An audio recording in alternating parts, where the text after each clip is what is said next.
സിനി സോണിന്റെ പുതിയൊരു വീഡിയോയിലേക്ക് ഏവർക്കും സ്വാഗതം.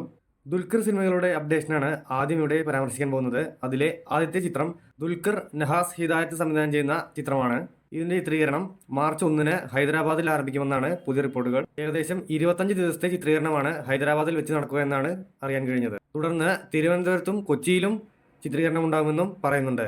തിരുവനന്തപുരത്തെ ഷെഡ്യൂളിൽ ദുൽഖർ സൽമാൻ ഉണ്ടാകില്ലെന്നും ആന്റണി വർഗീസ്, വിനയ് ഫോർട്ട് എന്നിവരാണ് ഈ ഷെഡ്യൂളിൽ ഉണ്ടാവുക എന്നും അറിയുന്നു. കൂടാതെ തമിഴ്നാടൻ എസ്.ജെ. സൂര്യ ചിത്രത്തിലുണ്ടാകുമെന്ന് ആദ്യം റിപ്പോർട്ട് ചെയ്തിരുന്നു. എന്നാൽ ഡേറ്റ് ക്ലാഷിനെ തുടർന്ന് പിന്മാറിയെന്നാണ് വിവരം.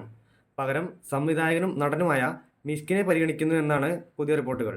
ബിഗ് ബഡ്ജറ്റിൽ ഒരുങ്ങുന്ന ദുൽഖർ സൽമാൻ നഹാസ് ഹിദായത്ത് ചിത്രത്തിൽ പ്രിയങ്ക മോഹനാണ് നായിക കഥാപാത്രം അവതരിപ്പിക്കുന്നതും ശ്രദ്ധേയമാണ്. ചിത്രത്തിന്റെ ഛായാഗ്രഹണം ജിംഷി ഖാലിദാണ്. അൻപറിവ്, ചേതൻ ഡിസൂസ എന്നിവരാണ് ആക്ഷൻ കൊറിയോഗ്രാഫേഴ്സ്. RDX എന്ന ബ്ലോക്ക് ബസ്റ്റർ ചിത്രത്തിന് ശേഷം നഹാസ് ഹിദായത്ത് സംവിധാനം ചെയ്യുന്ന ചിത്രം വേഫർ ഫിലിംസിന്റെ ബാനറിലാണ് നിർമ്മിക്കുന്നത്. അതേസമയം ദുൽഖർ സൽമാൻ നായകനായി പവൻ സാദിനേനി സംവിധാനം ചെയ്യുന്ന ആകാശംലോ ഒക്കെ താര എന്ന ചിത്രത്തിന്റെ ചിത്രീകരണം ഹൈദരാബാദിൽ പുരോഗമിച്ചുകൊണ്ടിരിക്കുന്നു എന്നാണ് റിപ്പോർട്ടുകൾ. നഹാസ് ഹിദായത്ത് ചിത്രത്തിന് ശേഷവും ഈ തെലുങ്ക് ചിത്രത്തിന് ശേഷവും സൗബിൻ ഷാഹിർ സംവിധാനം ചെയ്യുന്ന ചിത്രമാണ് ദുൽഖർ സൽമാനെ കാത്തിരിക്കുന്നത്. തമിഴ് സൂപ്പർ താരം സൂര്യയെ നായകനാക്കി കാർത്തിക് സുബ്രാജ് സംവിധാനം ചെയ്യുന്ന ഏറ്റവും പുതിയ ചിത്രമാണ് റെട്രോ. കഴിഞ്ഞ കുറച്ച് വർഷങ്ങളായി ബോക്സ് ഓഫീസിൽ പ്രതീക്ഷിച്ച വിജയം നേടാൻ സൂര്യ ചിത്രങ്ങൾക്ക് സാധിച്ചിരുന്നില്ല. 300 കോടി ബഡ്ജറ്റിലൊരുക്കിയ സൂര്യ ചിത്രം കങ്കുവ മുടക്കുമുതലിന്റെ പകുതി പോലും തിരിച്ചു പിടിച്ചിട്ടില്ലെന്ന് റിപ്പോർട്ടിൽ പറയുന്നുണ്ട്. അതുകൊണ്ട് തന്നെ സൂര്യ ആരാധകർക്ക് റെട്രോയെക്കുറിച്ചുള്ള പ്രതീക്ഷകൾ കൂടുതലാണ്. ഇപ്പോഴിതാ ചിത്രത്തിന്റെ ഒരു പുതിയ അപ്ഡേറ്റ് ആണ് പുറത്തു വന്നിരിക്കുന്നത്. ഈ ചിത്രത്തിലെ ആദ്യത്തെ ഗാനം ഫെബ്രുവരി 13 പുറത്തിറങ്ങുമെന്നും ഈ ഗാനത്തിന് സംഗീതം ഒരുക്കിയിരിക്കുന്നത് സന്തോഷ് നാരായണനാണെന്നുമാണ് പറയുന്നത്. 1980കളിൽ നടക്കുന്ന കഥയാണ് റെട്രോയുടേത്. പൂജ ഹെഗ്ഡെയാണ് സിനിമയിലെ നായിക.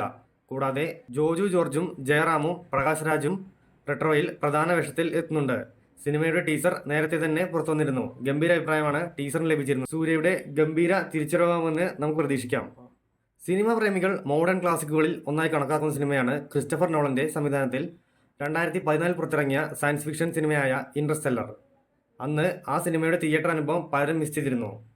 ഇപ്പോഴിതാ സിനിമയുടെ റിലീസിൽ വലിയ സ്വീകരണമാണ് ഇന്ത്യയിൽ നിന്ന് ലഭിക്കുന്നത്. ഫെബ്രുവരി 7 റിലീസ് ചെയ്ത സിനിമ ഫെബ്രുവരി 10 വരെ നേടിയത് 12.50 കോടി രൂപയാണ്. ഐമാക്സ് സ്ക്രീനുകളിൽ മാത്രമായാണ് സിനിമയുടെ കളക്ഷൻ. എന്നാൽ വിക്കി കൗശൽ ചിത്രം ചാവ റിലീസ് ആവുന്നതോടെ വെള്ളിയാഴ്ച ഇന്റർസ്റ്റെല്ലർ സ്ക്രീനുകളിൽ നിന്ന് വിടും. ഇതിനകം തന്നെ ടൈറ്റാനിക്കിന്റെ റിലീസ് ഗ്രോത്തായ 30 കോടി പിന്നിടുമെന്നാണ് കണക്കുകൾ സൂചിപ്പിക്കുന്നത്. സിനിമയുടെ വലിയ ഡിമാൻഡ് പ്രകാരം 4DX സ്ക്രീനുകളിലും സിനിമ പ്രദർശിപ്പിക്കാൻ തുടങ്ങിയിട്ടുണ്ട്. $165 മില്യൺ ഒരുങ്ങിയ സിനിമ ആഗോള ബോക്സ് ഓഫീസിൽ നിന്നും 730 മില്യൺ നേടിയിരുന്നു. കൂടുതൽ സിനിമാ വാർത്തകൾക്കായി ഈ ചാനൽ സബ്സ്ക്രൈബ് ചെയ്യുക.